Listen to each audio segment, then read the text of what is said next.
The lesson from the first book of Samuel.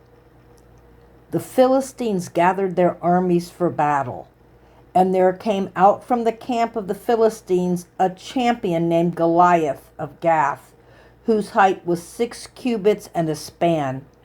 He had a helmet of bronze on his head, and he was armed with a coat of mail.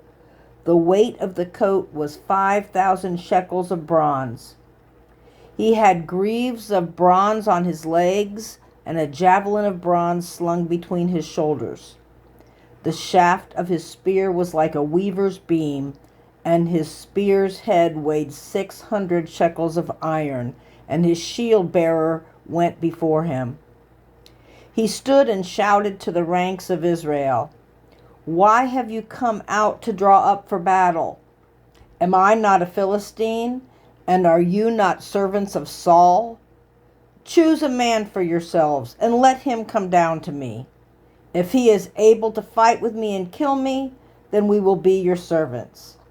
But if I prevail against him and kill him, then you shall be our servants and serve us."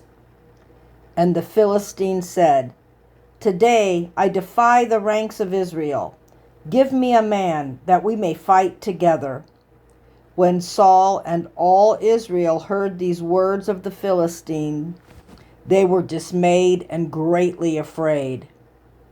Now Saul and they and all the men of Israel were in the valley of Elah, fighting with the Philistines. David rose early in the morning, left the sheep with a keeper, took the provisions, and went as Jesse had commanded him. He came to the encampment as the army was going forth to the battle line, shouting the war cry. Israel and the Philistines drew up for battle, army against army. David left the things in charge of the keeper of the baggage, ran to the ranks, and went and greeted his brothers. As he talked with them, the champion, the Philistine of Gath, Goliath by name, came up out of the ranks of the Philistines and spoke the same words as before, and David heard him. David said to Saul, "Let no one's heart fail because of him. Your servant will go and fight this Philistine." Saul said to David, "You are not able to go against this Philistine to fight with him, for you are just a boy, and he has been a warrior from his youth." But David said to Saul, "Your servant used to keep sheep for his father, and whenever a lion or a bear came and took a lamb from the flock, I went after it and struck it down, rescuing the lamb from its mouth. And if it turned against me, I would catch it by the jaw, strike it down, and kill it. Your servant has killed both lions and bears, and this uncircumcised Philistine shall be like one of them, since he has defied the armies of the living God." David said, "The Lord, who saved me from the paw of the lion and from the paw of the bear, will save me from the hand of this Philistine." So Saul said to David, "Go, and may the Lord be with you." Saul clothed David with his armor. He put a bronze helmet on his head and clothed him with a coat of mail. David strapped Saul's sword over the armor, and he tried in vain to walk, for he was not used to them. Then David said to Saul, "I cannot walk with these, for I am not used to them." So David removed them. Then he took his staff in his hand, chose 5 smooth stones from the wadi, and put them in his shepherd's bag in the pouch. His sling was in his hand, and he drew near to the Philistine. The Philistine came on and drew near to David with his shield-bearer in front of him. When the Philistine looked and saw David, he disdained him, for he was only a youth, ruddy and handsome in appearance. The Philistine said to David, "Am I a dog that you come to me with sticks?" And the Philistine cursed David by his gods. The Philistine said to David, "Come to me, and I will give your flesh to the birds of the air and to the wild animals of the field."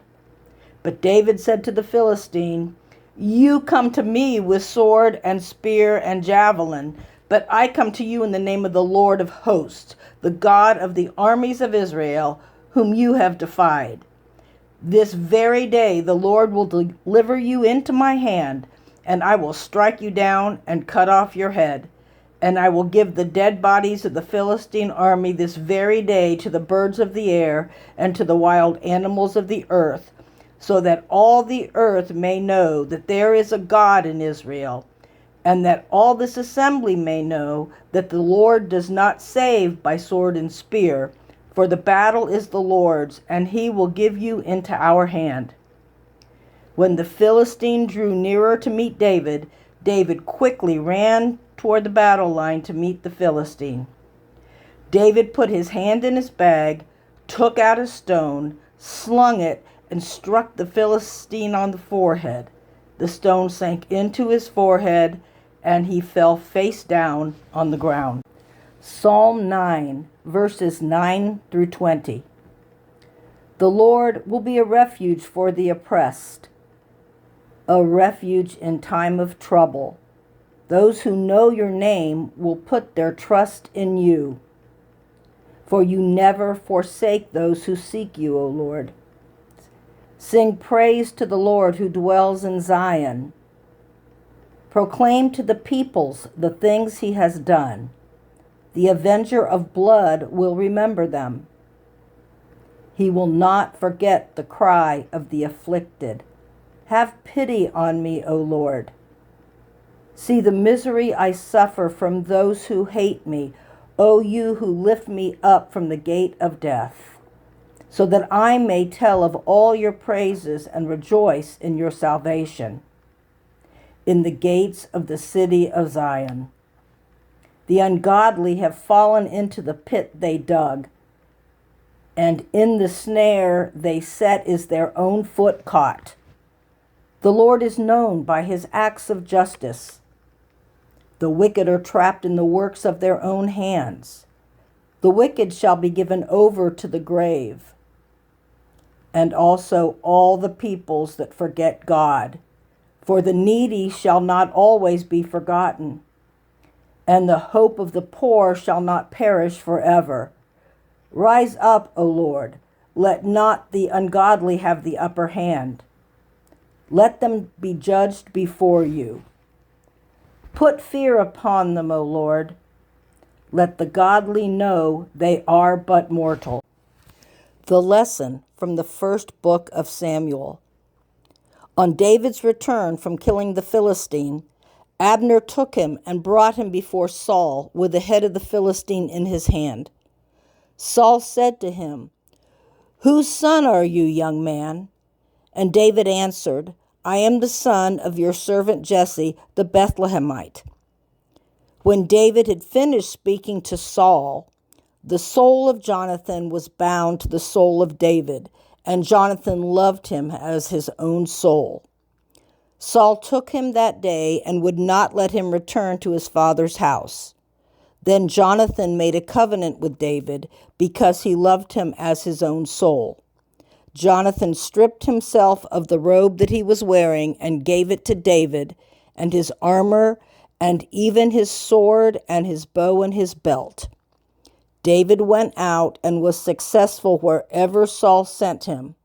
As a result, Saul set him over the army, and all the people, even the servants of Saul, approved. The next day, an evil spirit from God rushed upon Saul, and he raved within his house, while David was playing the lyre, as he did day by day. Saul had his spear in his hand, and Saul threw the spear, for he thought, "I will pin David to the wall." But David eluded him twice. Saul was afraid of David, because the Lord was with him, but he had departed from Saul. So Saul removed him from his presence and made him a commander of 1,000, and David marched out and came in, leading the army. David had success in all his undertakings, for the Lord was with him. When Saul saw that he had great success, he stood in awe of him. But all Israel and Judah loved David, for it was he who marched out and came in leading them. Psalm 133. Oh, how good and pleasant it is when brethren live together in unity. It is like fine oil upon the head that runs down upon the beard of Aaron, and runs down upon the collar of his robe. It is like the dew of Hermon that falls upon the hills of Zion. For there the Lord has ordained the blessing, life forevermore. The lesson from the book of Job. The Lord answered Job out of the whirlwind. Who is this that darkens counsel by words without knowledge? Gird up your loins like a man. I will question you, and you shall declare to me. Where were you when I laid the foundation of the earth? Tell me if you have understanding.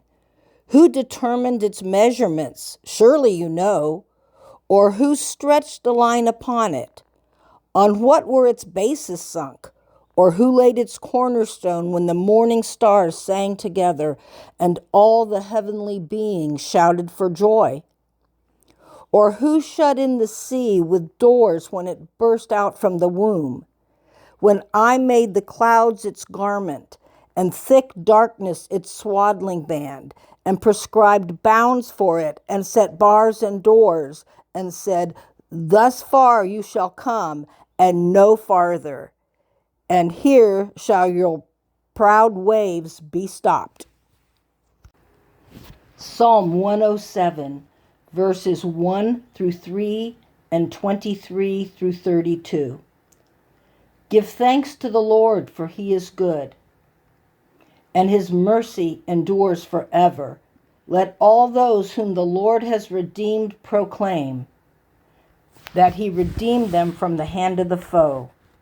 He gathered them out of the lands, from the east and from the west, from the north and from the south. Some went down to the sea in ships and plied their trade in deep waters. They beheld the works of the Lord and his wonders in the deep. Then he spoke, and a stormy wind arose, which tossed high the waves of the sea. They mounted up to the heavens and fell back to the depths. Their hearts melted because of their peril. They reeled and staggered like drunkards and were at their wits' end. Then they cried to the Lord in their trouble, and he delivered them from their distress. He stilled the storm to a whisper and quieted the waves of the sea. Then they were glad because of the calm, and he brought them to the harbor they were bound for. Let them give thanks to the Lord for his mercy and the wonders he does for his children. Let them exult in the congregation of the people and praise him in the council of the elders. The epistle from Paul's second letter to the Corinthians. As we work together with Christ, we urge you also not to accept the grace of God in vain. For he says, at an acceptable time I have listened to you, and on a day of salvation I have helped you. See, now is the acceptable time. See, now is the day of salvation. We are putting no obstacle in anyone's way, so that no fault may be found with our ministry, but as servants of God, we have commended ourselves in every way, through great endurance in afflictions, hardships, calamities, beatings, imprisonments, riots, labors, sleepless nights, hunger, by purity, knowledge, patience, kindness, holiness of spirit, genuine love, truthful speech, and the power of God. With the weapons of righteousness for the right hand and for the left, in honor and dishonor, in ill repute and good repute.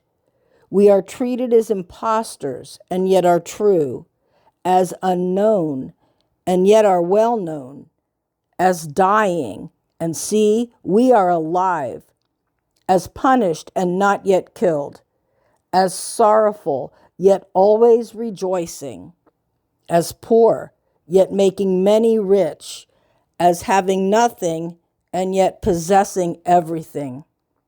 We have spoken frankly to you, Corinthians. Our heart is wide open to you. There is no restriction in our affections, but only in yours. In return, I speak as to children. Open wide your hearts also. The Gospel according to Mark. When evening had come, Jesus said to his disciples, "Let us go across to the other side." And leaving the crowd behind, they took him with them in the boat, just as he was. Other boats were with him. A great windstorm arose, and the waves beat into the boat, so that the boat was already being swamped. But he was in the stern, asleep on the cushion. And they woke him up and said to him, "Teacher, do you not care that we are perishing?" He woke up and rebuked the wind and said to the sea, "Peace, be still." Then the wind ceased, and there was a dead calm. He said to them, "Why are you afraid? Have you still no faith?" And they were filled with great awe and said to one another, "Who then is this, that even the wind and the sea obey him?"